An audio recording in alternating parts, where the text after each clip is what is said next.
Today we are going to escape or learn how to. I mean, we're going to find out a little about magic, how to create, how to produce, direct with the incredible Dale Oprandy. Ta-da, Dale. How are you, David? I'm hanging in there. I'm doing pretty good. You? Good, doing real good. Yeah, busy and doing well, thank God. Yeah. Yes. And I see you're sitting there. It's in Inclusion Films. Yeah, I'm here in my office at Inclusion Films.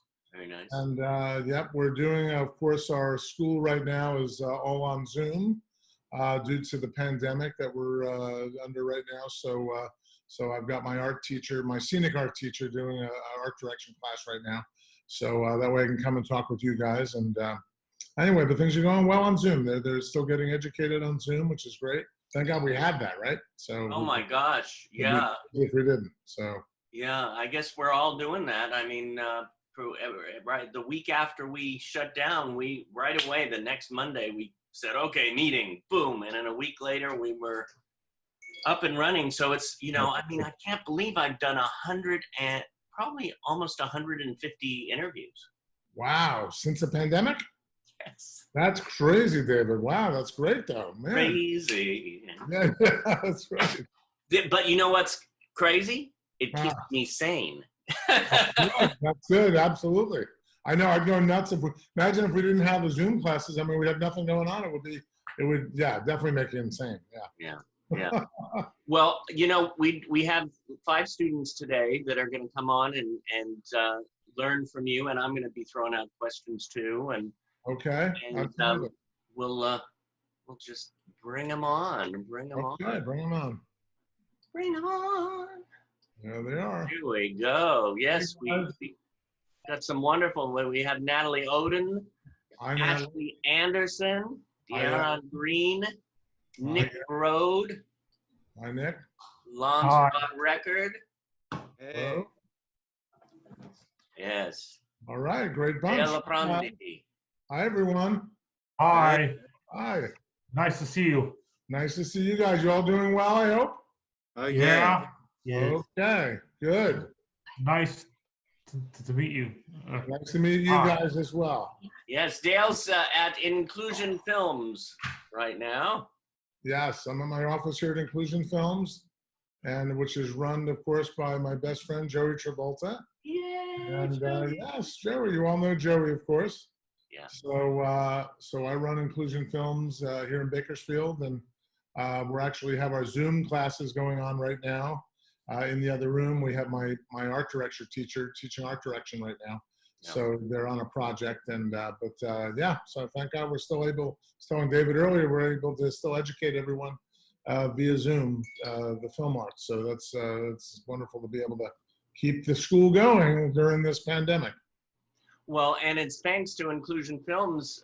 Meet the Biz kept going a while ago. For years, we used to do the Meet the Biz workshops at Inclusion Films. Right, at the Burbank studio. I remember that, David. Yes, absolutely. Yeah. So good.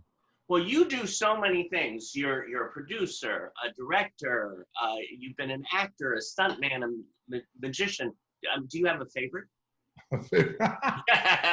That's hard to say. That's like, who's your favorite child? Right. I loved it all. I started at a very young age. I became professional as a magician when I was 12 years old, and professional when you start getting paid for your art. Yeah.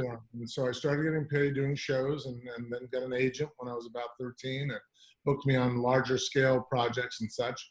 And then what happened for me, I wanted to find kind of a specialty in magic, and because there's tons and tons of magicians, but there are very few escape artists, and very, very few daredevil escape artists. So I'll kind of tell the little story here. So when we moved to Arizona for a few years from New Jersey, when my dad retired from the restaurant business in New Jersey in 1970, we kind of went west for a few years, went to Arizona. And my dad took myself, we were the youngest of 7 kids, to Beeline Dragway in Phoenix, Arizona to see Evel Knievel jump 16 semi-trucks. And I'm sitting in the stands of 25,000 people, and I'm watching this great showman that he was.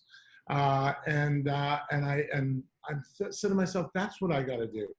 I've got to do my magic or my escapes in a daredevil type of situation. That's where you will get the major work, because there's very few people doing that.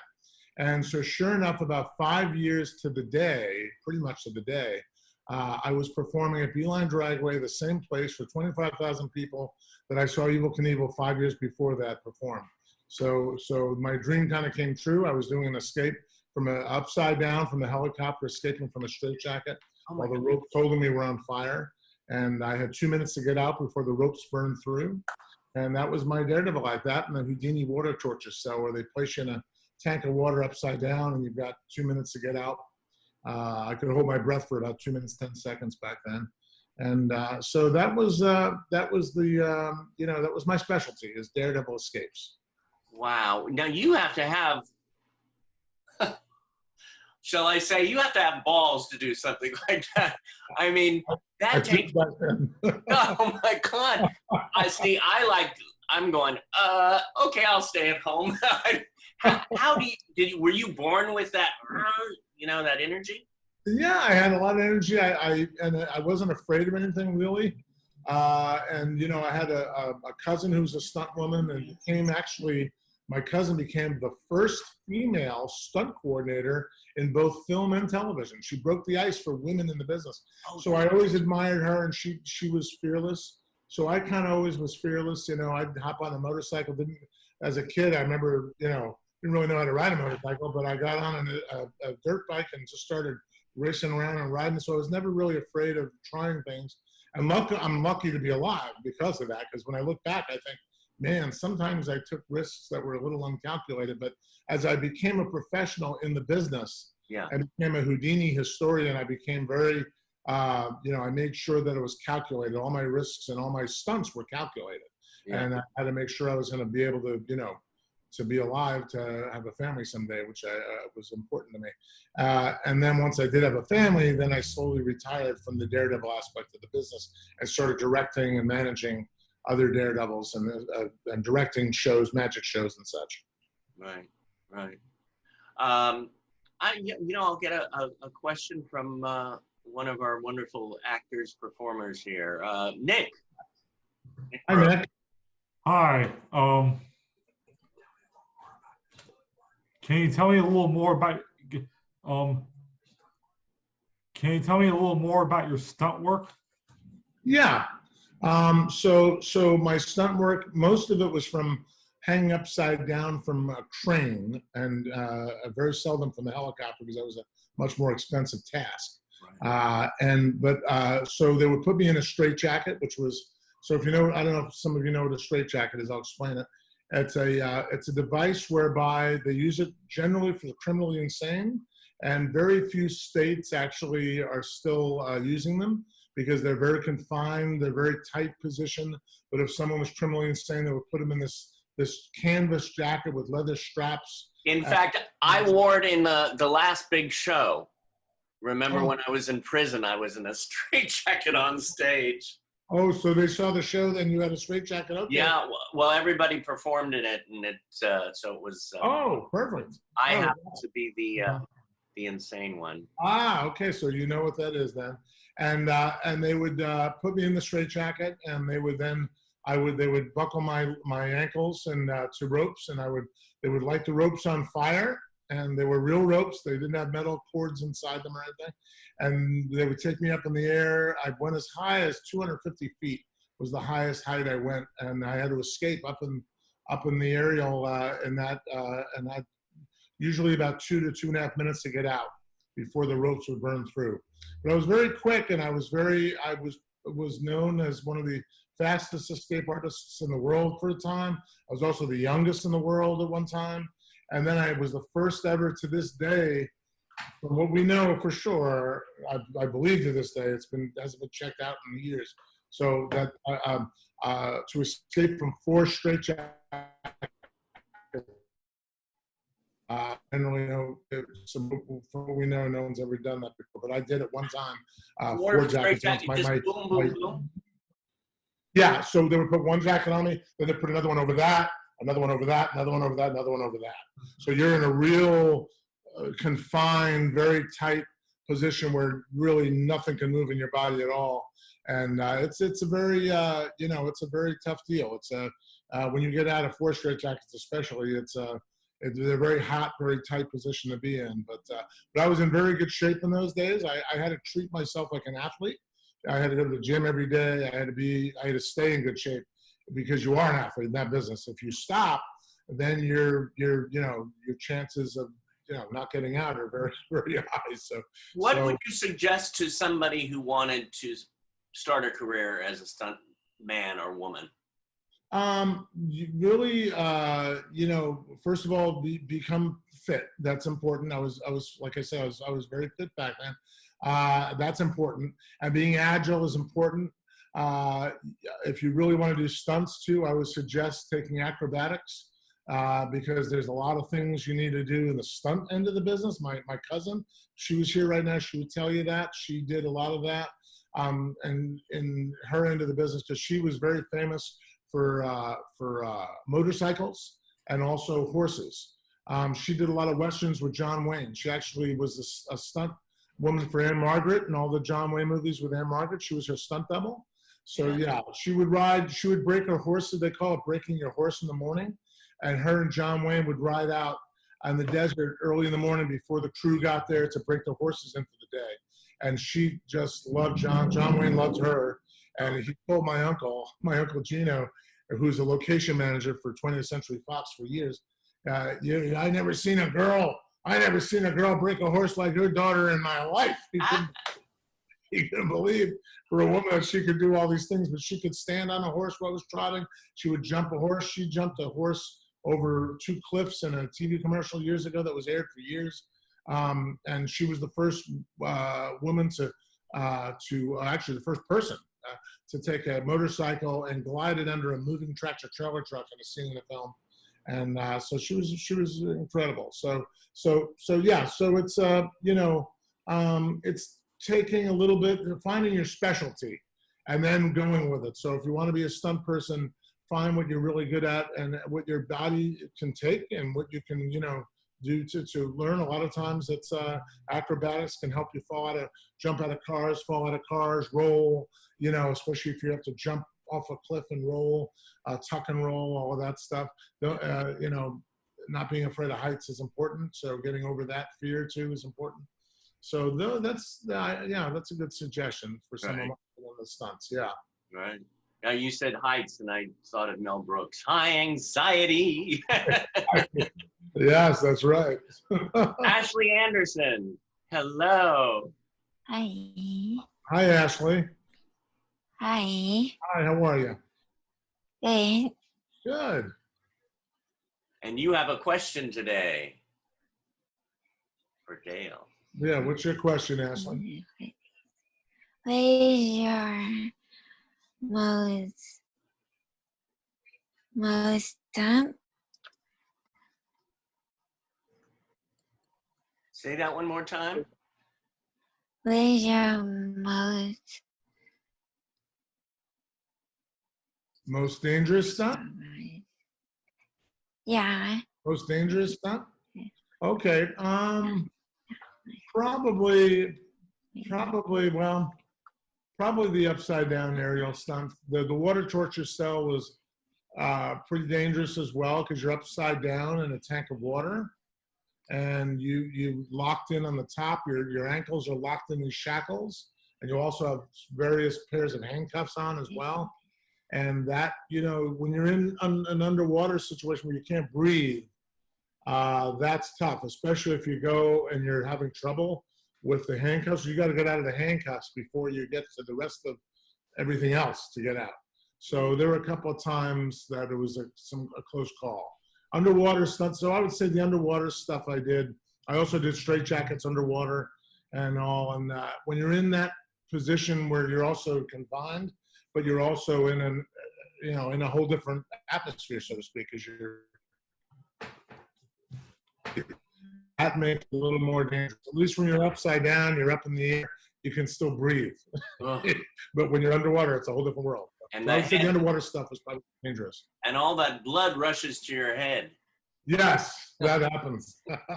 Now I know Ashley has another question too that's completely from a different part of your career. Okay. Where did I study with Lee Strasberg? What was it like studying with Lee Strasberg? Oh, Lee Strasberg was wonderful. He was a tough teacher, boy. You didn't mess around in his class, but I got to tell you, he was an amazing teacher. And the method technique truly worked for me. You know, I'm pretty familiar with all techniques, you know, Meisner, the classical, but the method really hit home. I think it was more believable for me as an actor and as a director to direct and helping, you know, other actors in a scene by using the method technique, especially if they have to cry and go to a place that you need real tears and real emotion, facial, you know, emotions and such. It worked. But as a teacher, he was incredible, and we learned a lot. He was tough, though. He really expected the best from you all the time. Well, I'll never forget. There was one time, me and a scene partner were going to do a scene from A Streetcar Named Desire, and that was, you know, to him, boy, oh boy, you better knock it out of the ballpark. And I didn't realize at the time, it was one of the first scenes before in his class that I had to do. I thought, uh-oh. And everyone's telling me, man, are you sure you want to do that for him? That's a no-no. And it was tough. He laid into us pretty tough, you know, through that. And it went well, but there was a lot of adjustments and things that, you know, and that was something that you better be knock it out of the ballpark. And we got maybe a double or a triple. And we didn't knock it out of the park, but Yeah, but that's why you're in class. yeah, and that's part of that, and we learned a lot from it. And then, you know, we did things that were much lighter after that were a little bit easier to run by him. But he was incredible. His wife Anna was incredible as well. I got to study with her for a little while, and she was a real joy. And but we learned a lot from them. And what I also loved about Lee was when he would talk about, you know, Marilyn Monroe and James Dean, and I got to meet Al Pacino and hang out with him, you know, through Lee, because I went to their home many times for different events and such, and that was kind of cool. Anne Bancroft and I'm trying to remember the other. It'll come to me in a second. Oh God, she played the mom in The Exorcist. Yeah. Oh God. It's okay. It's, you know, come to me. Ellen Burstyn. Oh yeah. Yeah, she was just a joy and a dear. And anyway, so it was a real great experience. Learned a lot about Marilyn Monroe, you know, of what kind of actor she was. You know, Hollywood made her into a sex symbol, but she truly had the depth and as an actor and the method technique. And that's why she needed Lee's wife to go on set quite often with her to help her through. You know, she had some emotional things going on, but bottom line is, you know, Lee always said Hollywood never allowed her to act. That was one of the things I remember. So we learned a lot about other actors that we admired, you know, growing up and such. So that was kind of a cool experience as well from Lee. Well, I loved, you know, I was watching, of course, Carol the Bells, which we worked on together. Yes. When I saw you on the screen, you're just so, I mean, you have this presence as an actor. And I know you don't do it that much. I don't do it that much. but when you do, it's like, I want to see more of you. Oh, thank you, David. I saw that there's a movie coming out, or a short film that you did a while ago that's coming out. Is that which one was that?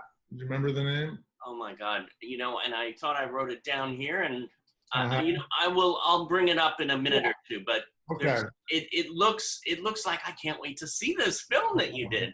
Okay. But it's interesting that, you know, about making films. You could start a film, and then 10 years later, you're still wrapping it up. True. We had the situation with Sal Mineo. You know, Yeah. Joey and I bought the rights to Sal Mineo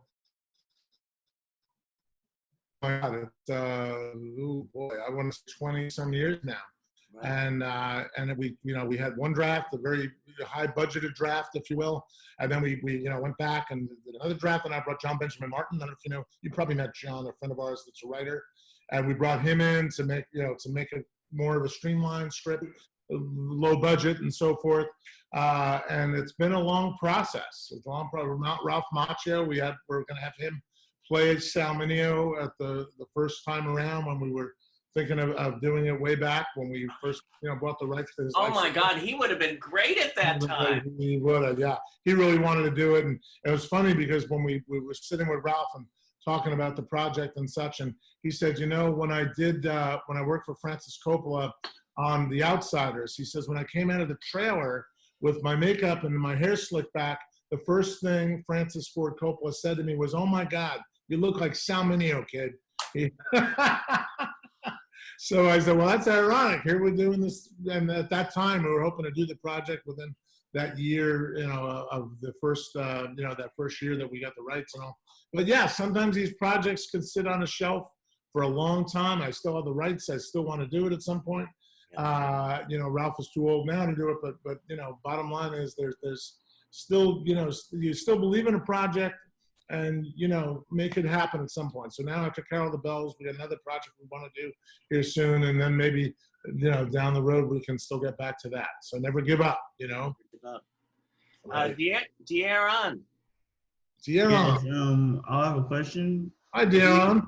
Hi, how you doing? Good. How you doing? I'm well. Good. What was the best movie that you ever directed? Best movie I ever directed. Oh boy, we did a thing here a while back called Homeless. And if you get a chance to see it, we shot it here in Bakersfield. I interviewed over 100 homeless people. And wow, did I get an education. Oh boy, it was a real interesting education. And I really loved making that film because I brought some real homeless people into the movie as well at the beginning and the end of the film. But it told the story of what some of these homeless young adults go through. And it was really compelling. And each day it was quite a process. We shot at night. We had to shoot around a campfire. We made a homeless shanty town in our back lot that we had here in Bakersfield at that time. And we also replicated a miniature version of that because we had to burn it down. And what's wonderful about making a film in Bakersfield is our fire department here is wonderful. Our police department is wonderful. I needed all of them to help out with this project. And so we needed police cars in a scene. We needed a fire truck in a scene. And we had the fire chief come out and talk with us and our students about burning the shanty town down. And I said, well, we made a miniature as well, so we can burn that and make it look like it's the real deal. So when we went to shoot it, he says, well, just call us ahead of time. When you're ready to shoot it, we'll come out. So I'll never forget that morning I called Anthony, our fire chief. I said, Anthony, I said, we want to shoot this today. I said that the shanty town, and we want you guys to also put it out with the hoses, with your fire gear on and all. I said, no problem. I said, so can you bring out one of the pumper trucks? And he says, yeah, you know what? We just finished cleaning the hook and ladder as well. You want us to bring that too? Like, production value, right? Oh my God, of course, that would be wonderful. And all his firefighters came out and worked on the film with us. It was just one of those films that everybody came together and made this happen, and it was so wonderful. And it was a lot of stuff we did at night, and it was pretty neat. That was probably one of my favorites to do. Yeah, and I learned a lot. And then I also have another question. Yeah. What would you say that was like your best or your favorite the actor to produce the movie with of any type of movie that you ever produced? As far as an actor that I work with, you mean? Yes. An actor working with that was in one of our projects. Oh boy. One of your favorites. One of my favorite actors. Yes. I work with, that you worked. I worked with Robert Forrester years ago. Oh. And, you know Robert Forrester? Yeah. And Robert Forrester, we worked on a film called Vigilante. It was one of the first films I actually worked on of a big film. And we got to become a really, really good man. And when he knew that I was going to Strasbourg too, he was like, he was a method actor. And I would say I think he was probably one of the ones that I really feel was really incredible to work with and learned a lot from. Trying to think who else. Berenger. I can't think of his first name. Worked with him. Berenger. Tom Berenger? Tom Berenger, yeah. Yeah, did a project with him once, and really, really cool guy, really good to work with. Some of the, you know what?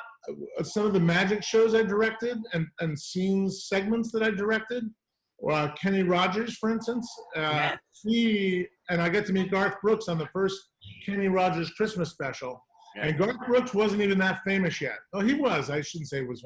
He had a couple albums out, but now he's huge.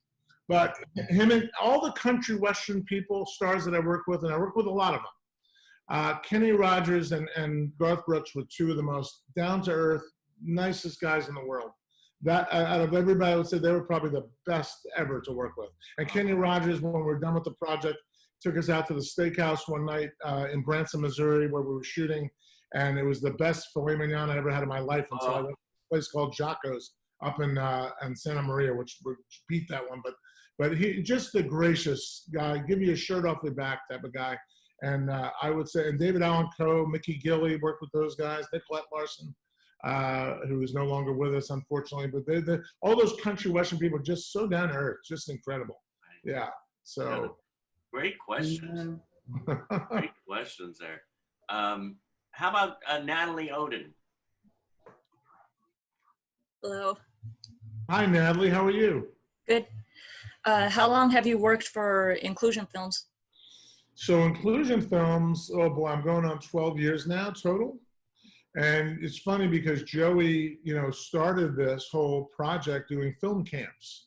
And he asked me the first year he was doing the film camps to come on board with him. And at the time I had another business. I was in the arcade business, and I was also directing shows, magic shows at the time as well, and consulting for television. Anytime you see magic on a TV show, they would hire me to be the consultant and to advise, magic advisor. So I was doing all that, and I'm really kind of busy, Joey. And then the second year I said, I really want you to just come on a couple of the camps and this and that. And I did. And I loved doing these film camps for special needs. I learned so much from them. I was able to teach them our art, but I also learned a lot from them as well. And I said, Joey, this is incredible. I love what you're doing. And then finally, the next year we did another camp, and then Dr. Clark, who was the director of the regional center, Kern Regional Center at the time, really wanted us to do a full-time program here. And that's when Joey said, look, I really need you to run this. And I love what I was doing. I sold my arcade business and my vending business to a guy that worked for me for many years.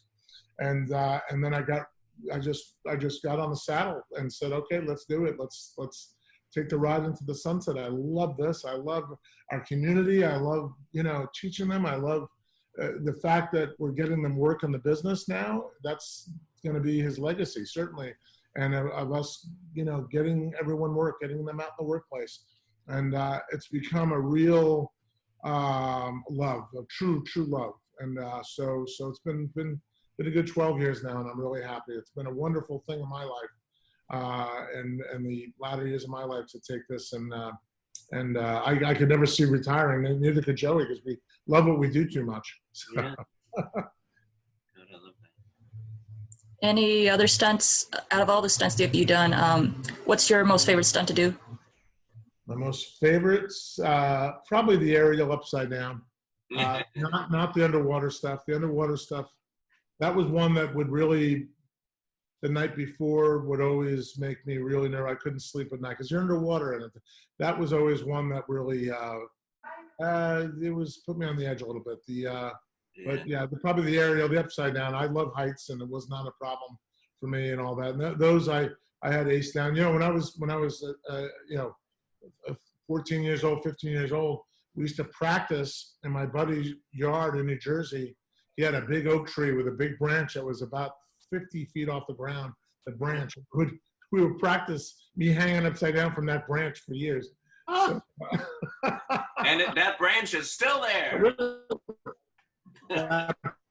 Which is still there. The old is still there, absolutely. So anyway, so, Now, so yeah, there are the stunts from do you miss doing stunts? Do you miss doing magic? Not really, you know. I've kind of been there, done that, moved on. You know, been in a lot of businesses in my life. I was able to have the means from that business to put into other businesses, which was really nice because, you know, one thing I got to know Harry Blackstone Jr. over the years before he passed, and got to know him very well and work with him a little bit. And one thing he always said, he says, remember, it's show business. The second word's bigger than the first. You got to make it a business. You got to feed your family, put a roof over your head always, right? A lot of people think it's the arts and, well, I'll just, you know, live from day to day and starve if I have to. But no, it's still a business. So that's one thing you always have to make sure you understand in the arts, to make sure you run it like a business, make sure your finances are good in that realm, and make sure you've got, you know, money coming in to live. Yeah. Very important. Never undersell yourself either. I'll tell you a little thing. When I was a Daredevil and doing my Daredevil act, and I was, you know, getting big stunts and getting paid very well at a young age, and I found out that one of my agents was booking me, and the agents would get at that time 10 to 15% whatever they booked you. So if they booked you for a $5,000 stunt, you know, they got 10% of that. So you had to, you know, be careful. So they would, you know, make themselves $500, right? So so bottom line is, oh God, what was I gonna say? So bottom line, I found out that he was booking a stunt for $7,000. So he was taking an extra. Not only was he taking $500 from me for the 10%, but he was getting another $2,000 put in his pocket that I didn't even know about. And when I found that out, I said, okay, that's it. I'm going to take over. I know how to promote myself. I know how to book myself. Then I started booking other escape artists and other magicians and things. I would manage them so they wouldn't get ripped off. So I found that was something, you know, again, it's running it like a business. You got to run it like a business. Yeah. Good questions. Good. Thank you. Lanzarote record. Hi there. Hi, how are you, buddy? I'm good. What's the first project you direct? The first project, oh boy, that I directed? First project directed, wow. Boy. Well, I directed my own magic shows back in the day. And we used to do a thing when I was 15. We did a project for at Lincoln Center in New York City. They have a big band shell next to the Metropolitan Opera House.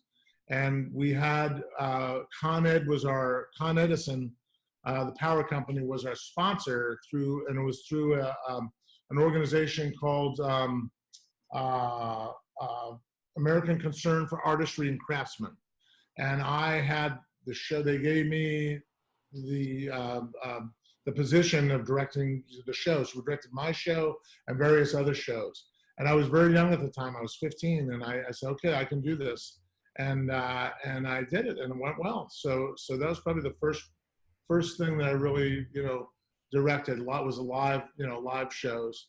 And although I got to go back to my fourth grade, when I was in fourth grade, I asked my teacher. I was really into Santa Claus, and I loved Christmas, still do. And I just, Santa Claus was like an idol to me. I loved the whole Santa Claus thing. Yeah. So I asked my teacher if I could direct a show called Santa Claus is Coming to Town. It was kind of based off the TV cartoon that would come out every year at Christmas time. And I put together a bunch of my buddies and a bunch of my classmates, and I directed this live show, and I was in fourth grade. So in fourth grade, you're 10, I think. So that was the first thing I directed was that. That's so fun. You know, in third grade, I played Frosty the Snowman. Oh, really? I got to melt on stage. Oh, that's beautiful. That's priceless. So it's funny. We both remember those little shows that we saw on TV. And that's funny. That's wild. That's great, David. That's wonderful. Yes. Did you have one more, Lanzarote? Yes, I do. Lanzarote. What was your first magic trick you performed? The first magic trick I performed, I'll never forget, was, and my mother, God rest my mother's soul, she loved this trick. was where you take a newspaper and you show all the pages of the newspaper, and then you tear it, and you begin to tear it all up in pieces. And then if you get all the pieces together, boom, it comes back together, and you show all the pages are the same. And that was my very first trick. On my mother, God rest her soul, like I said, she, every time family would come over, oh, do the paper trick, Dale, do the paper. But that was the very first trick I learned, and that I really, performed. There was a nickel trick when my uncle, my godfather actually, when I was a kid growing up, he used to do this trick with nickels, making these nickels disappear in this little brass little vase. And actually, that was probably the first trick I performed. But as far as for an audience, that newspaper was the first one. I love that. I just realized, Nick, I didn't get your second question. Did you have a second one you wanted to ask? I know Taft College is pretty. I know Taft College is pretty close to you, and they have a well-known independent living program. Have you ever worked with them? Yes, I have, Nick. In fact, it's called the TIL program, and it's a wonderful, wonderful program. And you should think about checking it out. We know Susan, that's the director of that program. In fact, she brings some of her graduates here to our studio before they graduate for a tour, and we do a little film, show them some of the makings of our films here. And a lot of them then they transition from Taft College to our program, which is really kind of cool. But yes, it's an absolutely wonderful program. My assistant Tammy actually worked on that program for a little while, and Dr. Mike Clark, who was the former, who's the man that brought us here to Bakersfield, who was the former director of Kern Regional Center. He was the one that actually started that program years ago. And several of my students actually went through Taft College, and they are living independently today as a result of what they learned there. So it's a wonderful program. I can't say enough good things about it. It's great. That's great. Oh, that's great. Well, I wanted to just do one last question, and I was going to throw this out to everybody. Maybe start with Natalie, and then we'll go down the line and end up with Dale. At this moment in your life, what brings you the most joy? You're gonna make me cry. Oh, yes, Natalie. Should we start with Natalie? Me the question? Are you asking me that? Well, what I'm thinking of is we'll start with Natalie, go through everybody, and have you as the. Okay. Go ahead. Yep, Natalie, go ahead. I love it. So what's the question? The question is, and this is for everyone, at this moment in your life, what brings you the most joy? Oh, okay. This one's easy. Getting out of quarantine. Come on, Natalie. There you go. You said that, and I thought of, and get one of those filet mignons that you were talking about.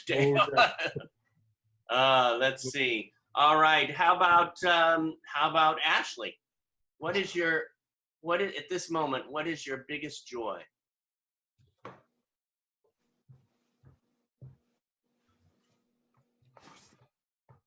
Sometimes it's just that, the stillness, isn't it?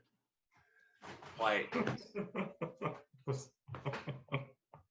gorgeous. Thank you, Ashley. Thank you. How about De'Aaron? What I'm thankful for. The biggest joy, like at this moment, what is your biggest joy in life? Is to speak with you guys, speak with you guys right now. This is my first time ever doing this, and I really appreciate you giving me this opportunity.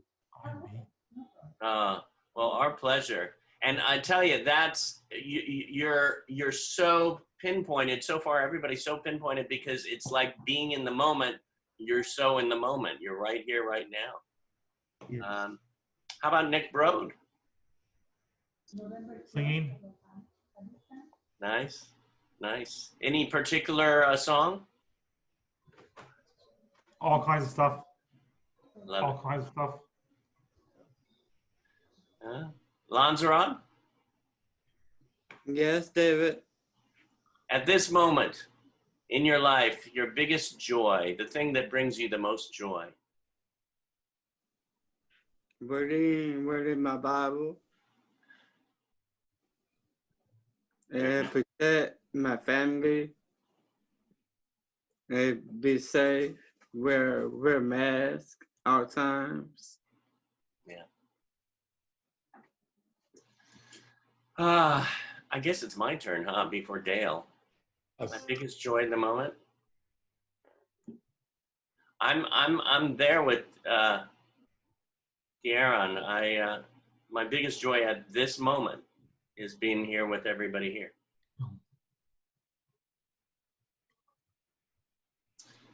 Yes, Dale.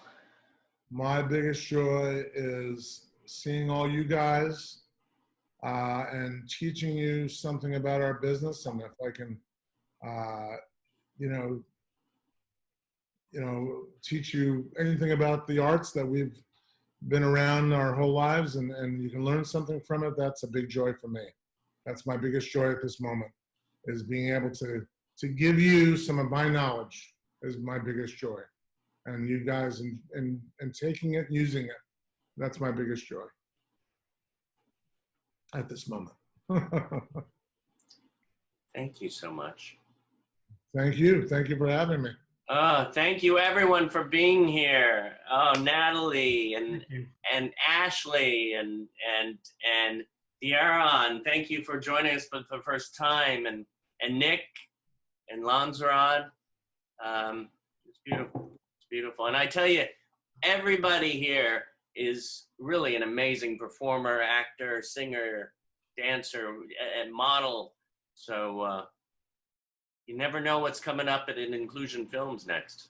That's right. There's a time we can certainly have you guys come up and audition for parts of some of the projects that we have coming up. Okay, we'll let David know, and David's always we always pass it on to David first, and we'd love for that to happen. That'd be great. Okay, guys, keep up the good work, you guys, and you've got a wonderful teacher with David. Believe me, he's an incredible guy.